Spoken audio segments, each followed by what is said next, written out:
अगर आपको लगता है कि आप चार्ट पर जो देख रहे हो वह सब रियल है, तो मेरे दोस्त आप सिर्फ मार्केट मेकर्स की कठपुतली बन के रह जाओगे। चार्ट में आपको सिर्फ वही चीज दिखाई देगी जो इस दुनिया के कुछ शाने लोग आपको दिखाना चाहते हैं। हकीकत यह है कि हर एक कैंडल की कहानी पहले से लिखी जा चुकी है। ये बिटकॉइन का 5 मिनट का चार्ट है। प्राइस थोड़ा कंसोलिडेशन होने के बाद ब्रेकआउट देता है, जिसको देखकर कुछ बायर्स बाय करेंगे। लेकिन कुछ समझदार बायर्स यहां पर डायरेक्ट ट्रेड नहीं करेंगे। वो लोग वॉल्यूम को देखना पसंद करेंगे, और ब्रेकआउट कैंडल का वॉल्यूम भी हाई है। यह रियल ब्रेकआउट हो सकता है, ऐसा समझकर स्मार्ट बायर्स भी यहां बाय कर लेंगे। लेकिन अभी भी मेरे जैसे लोग रिटेस्ट का वेट करेंगे। नेक्स्ट रिटेस्ट मिला, साथ में बुलिश कैंडल का सिग्नल। दोस्तों, अब हमें बाय कर लेना चाहिए। लेकिन अफसोस, मार्केट यहीं से उल्टी डायरेक्शन में चल पड़ता है। ये चीज हमें काफी फ्रस्ट्रेटेड करती है ना? अब आप पूरी ध्यान से मार्केट को देख रहे हैं। अचानक बाइंग प्रेशर आता है और प्राइस ने इस ट्रेंड लाइन का ब्रेकआउट दिया, रिटेस्ट किया। यहां जिसने बाय किया और लॉस हुआ था, वही बायर्स यहां फिर से बाय करेंगे, ये समझ के कि पहले हुए लॉस को मैं रिकवर कर लूं। लेकिन ये ब्रेकआउट भी सिर्फ और सिर्फ एक ट्रैप था दोस्तों। क्या आपको अभी भी लगता है कि चार्ट पर आप जो देख रहे हैं वह सब रियल है? ये जो आपने देखा वह एक टाइप का मार्केट मेकर्स का ट्रैप था, जिसको स्मार्ट मनी की लैंग्वेज में इंड्यूसमेंट बोलते हैं, और प्राइस एक्शन की लैंग्वेज में फेक ब्रेकआउट। अगर आप इस वीडियो को बिना स्किप किए पूरा देखते हैं, तो मैं गारंटी के साथ बोल सकता हूं कि इस वीडियो को देखने के बाद आप मार्केट मेकर्स के ट्रैप को आइडेंटिफाई करना सीख जाएंगे। मार्केट मेकर्स वह होते हैं जो एक्चुअल में डिसाइड करते हैं कि अगली कैंडल ग्रीन बनेगी या फिर रेड। यही लोग मार्केट में ट्रैप बिछाते हैं। लेकिन सवाल यह आता है कि मार्केट मेकर्स ट्रैप क्यों करते हैं? जवाब सिंपल है, इन लोगों को लिक्विडिटी चाहिए होती है। अक्सर जहां पर लिक्विडिटी कम होती है, वहां पर इंड्यूसमेंट होने की संभावना रहती है। अगर आपको 500 करोड़ के शेयर्स खरीदने हैं, तो सामने 500 करोड़ के शेयर्स कोई बेचने वाला भी होना चाहिए, तभी आप खरीद पाएंगे। लेकिन आपको 500 करोड़ के शेयर्स खरीदने हैं और सामने 500 करोड़ के शेयर्स को बेचने वाला कोई अवेलेबल नहीं है, तब तो आपका काम नहीं होगा। आप जिस भी इंस्ट्रूमेंट में ट्रेड करते हैं, वहां पर इजीली बायर्स और सेलर्स मिल जाते हैं, तो उसे हम लिक्विड मार्केट कहते हैं। लेकिन अगर आपको आसानी से बायर्स या सेलर्स नहीं मिलते, तो उसे हम लोग इलिक्विड मार्केट कहते हैं। बस ऐसा ही स्मार्ट मनी के साथ होता है।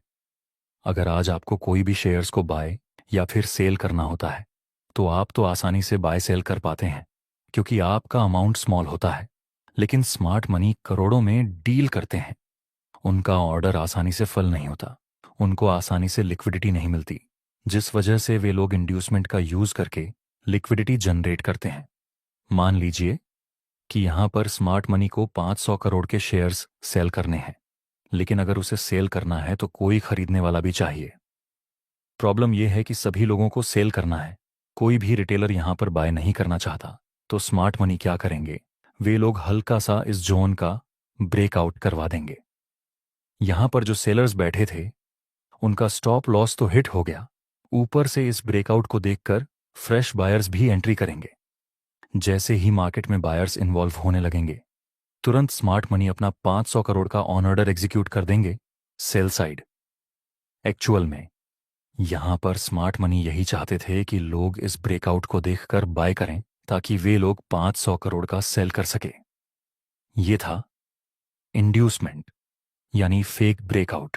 लेकिन आपको इसके जाल से बचना कैसे है, उसके लिए मैं आपको अलग अलग मेथड सिखाऊंगा, जिसको यूज करके आप स्मार्ट मनी के इंड्यूसमेंट से बच सकते हैं। एक इंपॉर्टेंट बात, अगर आप ट्रेडिंग को लेकर लाइफ में बहुत सीरियस हैं, तो इंटरनेट पर रैंडम वीडियो देखने से कुछ नहीं होगा। यहाँ थोड़ा बहुत सीखने को जरूर मिलेगा, लेकिन प्रॉफिटेबल नहीं बन पाएंगे। प्रॉफिटेबल ट्रेडर बनने के लिए आपको चाहिए ट्रेडिंग की कंप्लीट नॉलेज। इसीलिए हम आपके लिए लाए हैं 30 डे ट्रेडिंग मास्टर क्लास।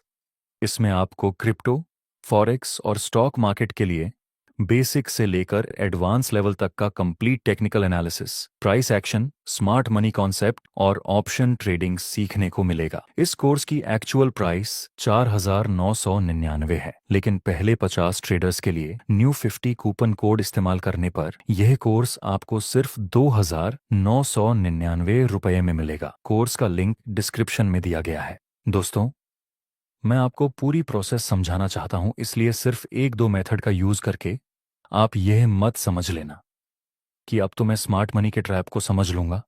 आपको पूरी प्रोसेस ही सीखनी होगी, जिसमें आपका पहला स्टेप है कैंडल का बिहेवियर।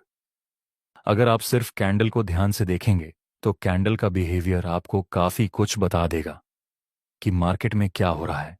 पर जरूरी है कि आप अपने इमोशंस को साइड में रखकर कैंडल को देखें।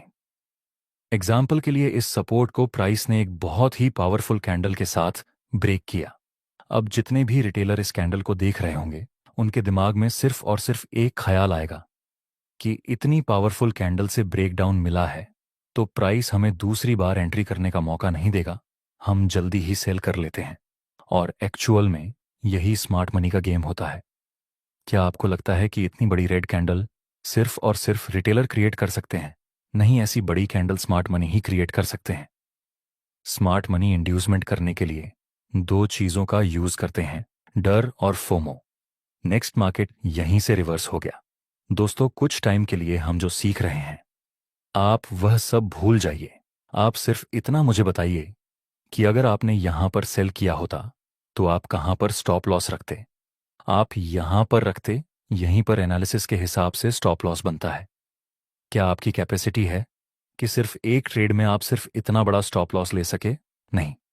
जब आपका स्टॉप लॉस बड़ा होता है तब प्राइस थोड़ा सा ही आपकी डायरेक्शन के अगेंस्ट आएगा तो वहां डर के मारे आप एग्जिट कर लेंगे। तो अब आपको क्या करना है? जब भी आपको ऐसी बड़ी स्ट्रांग कैंडल दिखे तो आप इमीडिएट ट्रेड मत करें, आप थोड़ा रिटेस्ट हो जाने का वेट करें। इसी टाइप की एक दूसरी कैंडल बनती। इस ब्रेकआउट को देखिए। जिस कैंडल से ब्रेकआउट मिला उसमें ऊपर विक बहुत ही ज्यादा है, लेकिन दोस्तों, जब यह कैंडल बन रही होती है तब हमें एक इल्यूजन होता है कि प्राइस जिस हिसाब से अपर साइड मूव कर रहा है, आगे पक्का एक फास्ट और बड़ा मूव मिल सकता है। लेकिन जैसे ही कैंडल क्लोज होती है, प्राइस वीक बना देता है। ये स्ट्रॉन्ग साइन है इंड्यूसमेंट का या फिर फेक ब्रेकआउट का, क्योंकि स्टार्टिंग में बाइंग प्रेशर आया था, लेकिन कैंडल क्लोज होने से पहले ये पूरा बाइंग प्रेशर ऑब्जर्व हो गया था। इसीलिए जब भी आपको इस तरह से ब्रेकआउट मिले जिसमें अपर वीक बहुत ही ज्यादा बड़ी हो, आप समझ लेना वह एक इंड्यूसमेंट हो सकता है और आपको वहां पर ट्रेड नहीं करना चाहिए। इस तरह से इस ब्रेकडाउन में ब्रेकडाउन कैंडल की लोअर वीक काफी बड़ी थी जब यह कैंडल की फॉर्मेशन हो रही होती है। तो यहां भी एक इल्यूजन हमें होता है कि आगे से प्राइस बहुत ही तेजी से नीचे गिर जाएगा, लेकिन कैंडल क्लोज होने से पहले प्राइस काफी बड़ी लोअर वीक बना देता है। सेलिंग प्रेशर बिल्कुल इस कैंडल में था, लेकिन यह सारा का सारा सेलिंग प्रेशर ऑब्जर्व हो गया। यह भी इंड्यूसमेंट का ही एक सिग्नल है। यहां पर आपको सेल नहीं करना चाहिए। इस पहले स्टेप में हमने दो चीजें सीखी। पहली कि अगर ज्यादा बड़ी कैंडल से ब्रेकआउट या फिर ब्रेकडाउन मिले तो वहां पर हमें रिटेस्ट का वेट करना है। दूसरा, ब्रेकआउट कैंडल की अपर वीक लंबी नहीं होनी चाहिए और ब्रेकडाउन कैंडल की लोअर वीक ज्यादा लंबी नहीं होनी चाहिए। अब हम दूसरे स्टेप को समझते हैं। मैं आपको फिर से बता दूं दोस्तों, हमें यह सारे स्टेप को कंबाइन करके इंड्यूसमेंट को आइडेंटिफाई करना पड़ेगा। आप सिर्फ कैंडल की साइकोलॉजी को देखकर इंड्यूसमेंट आइडेंटिफाई नहीं कर सकते। कैंडल हमें बहुत कुछ बताती है, लेकिन सिर्फ कैंडल के दम पर ट्रैप को समझना थोड़ा मुश्किल रहेगा। दूसरा स्टेप है स्टोकास्टिक इंडिकेटर। दोस्तों, फेक सिग्नल को पकड़ने के लिए स्टोकास्टिक से बेहतर शायद ही कोई दूसरा इंडिकेटर होगा। RSI का भी आप यूज कर सकते हैं, लेकिन RSI हमें उतनी सटीक इंफॉर्मेशन नहीं बताता जितनी स्टोकास्टिक बताता है। इसे यूज करने के लिए हमें सिर्फ दो चीजों को ध्यान से देखना है। फर्स्ट, जब स्टोकास्टिक की यह दोनों लाइन 20 लेवल के नीचे हों तब प्राइस ओवरसोल्ड माना जाता है, और जब भी स्टोकास्टिक की यह लाइन 80 लेवल के ऊपर हो तब प्राइस को ओवरबॉट माना जाता है। अगर हमें ऐसी जगह पर सिग्नल मिले जहां पर स्टोचास्टिक की लाइन 20 के नीचे है, तो उस ब्रेकडाउन में हमें ट्रेड नहीं करना है। और अगर हमें ऐसी जगह पर ब्रेकआउट मिले जहां पर स्टोचास्टिक की लाइन 80 लेवल के ऊपर हो, तो वहां भी हमें बाय नहीं करना है। एग्जाम्पल के लिए अभी अभी इस जगह पर हमें ब्रेकडाउन देखने को मिला। ये इंड्यूसमेंट है या रियल सिग्नल? इसको चेक करने के लिए हम स्टोकास्टिक इंडिकेटर को यूज करेंगे। यहां आप देख सकते हैं स्टोकास्टिक की ये दोनों लाइन 20 लेवल के नीचे हैं, मतलब कि अभी प्राइस ओवरसोल्ड है, तो इस जगह पर हम सेल नहीं कर सकते। नेक्स्ट आप देख सकते हैं यही से प्राइस रिवर्स हुआ था। दूसरा एग्जाम्पल, प्राइस हायर हाई और हायर लो की फॉर्मेशन में मूव कर रहा है। फिर इस रेजिस्टेंस का ब्रेकआउट मिला। यहां इस कैंडल को देखिए, स्ट्रांग बुलिश कैंडल दिख रही है, लेकिन आगे मैंने आपको सिखाया है हो सकता है कि यह एक इल्यूजन हो सकता है रिटेलर को ट्रैप करने के लिए ऐसी बड़ी कैंडल की फॉर्मेशन मार्केट मेकर्स ने की हो। अगर हम सिर्फ चार्ट की साइकोलॉजी को समझते हैं, अगर आपने यहां पर बाय किया होता, तो अभी मार्केट सिर्फ 2 ही कैंडल में यहां तक पहुंच गया। तो क्या आप यहां पर अपना प्रॉफिट बुकिंग नहीं करेंगे? डेफिनेटली आप यहां पर प्रॉफिट बुकिंग करेंगे। इसी तरह दूसरे लोगों ने भी यहां पर बाय किया होंगे, वह भी प्रॉफिट बुकिंग करेंगे, और बायर्स प्रॉफिट बुकिंग करेंगे तो मार्केट करेक्शन तो कर ही सकता है। हम सिर्फ कैंडल और चार्ट की साइकोलॉजी को देखकर भी ट्रैप को आइडेंटिफाई कर सकते हैं। चलिए देखते हैं स्टोकास्टिक यहां पर क्या शो कर रहा है। दोस्तों, स्टोकास्टिक की लाइन 80 लेवल के ऊपर है, मतलब फिलहाल अभी प्राइस ओवरबॉट जोन में मूव कर रहा है।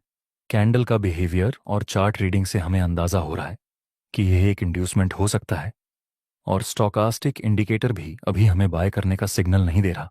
इसलिए देखते हैं आगे क्या होता है। नेक्स्ट मार्केट यहीं से नीचे चला गया। थर्ड स्टेप इंड्यूसमेंट को आइडेंटिफाई करने का, और वह है वॉल्यूम। दोस्तों, मार्केट मेकर्स कितनी भी कोशिश कर लें, वह प्राइस को मैनिपुलेट कर सकते हैं, लेकिन वॉल्यूम को मैनिपुलेट करना थोड़ा टफ रहेगा, क्योंकि जब मार्केट में बड़ा ऑन ऑर्डर पंच होता है तो वॉल्यूम के चार्ट में भी हमें स्पाइक देखने को मिलती है। लेकिन अगर प्राइस ब्रेकआउट दे रहा है लेकिन वॉल्यूम में स्पाइक ना आए, तो ऐसी स्थिति में हमें सोचना चाहिए कि यहां कुछ तो गड़बड़ है। एग्जाम्पल के लिए, इस चार्ट में अभी अभी इस रेजिस्टेंस का ब्रेकआउट मिला है। आप इसके वॉल्यूम को देखिए, यहां ब्रेकआउट कैंडल का वॉल्यूम इंक्रीज नहीं हुआ। अगर बायर्स यहां पर ज्यादा क्वांटिटी में बाय करते तो वॉल्यूम के चार्ट में भी बड़ा स्पाइक आना चाहिए था, लेकिन वॉल्यूम में तो कोई स्पाइक आया नहीं। तो हो सकता है कि यह एक तरह का इंड्यूसमेंट हो। जब भी ब्रेकआउट मिले उस वक्त ब्रेकआउट कैंडल का वॉल्यूम हाई होना चाहिए, तभी आप ट्रेड कर सकते हैं। नेक्स्ट, कुछ टाइम प्राइस कंसोलिडेट होकर रिवर्स हो गया। दूसरे एग्जाम्पल को देखिए, अभी अभी इस रीसेंट सपोर्ट का ब्रेकडाउन मिला, वह भी बहुत ही स्ट्रॉन्ग कैंडल से, लेकिन ब्रेकडाउन कैंडल का वॉल्यूम इंक्रीज नहीं हुआ। अगर यहां पर ज्यादा क्वांटिटी में सेलिंग हुई होती, बहुत ही हाई लेवल पर लोगों ने बाय किया होता, तब तो वॉल्यूम के बार में स्पाइक इंक्रीज होनी चाहिए थी, लेकिन ऐसा नहीं हुआ। तो हो सकता है कि यह एक इंड्यूसमेंट हो, और फिर मार्केट यही से रिवर्स हो गया। तो दोस्तों, ये 3 स्टेप को कंबाइन करके आपको इंड्यूसमेंट को आइडेंटिफाई करना है। अगला वीडियो आपको किस टॉपिक के ऊपर चाहिए, हमें कमेंट में बताएं। कोर्स का लिंक डिस्क्रिप्शन में दिया गया है।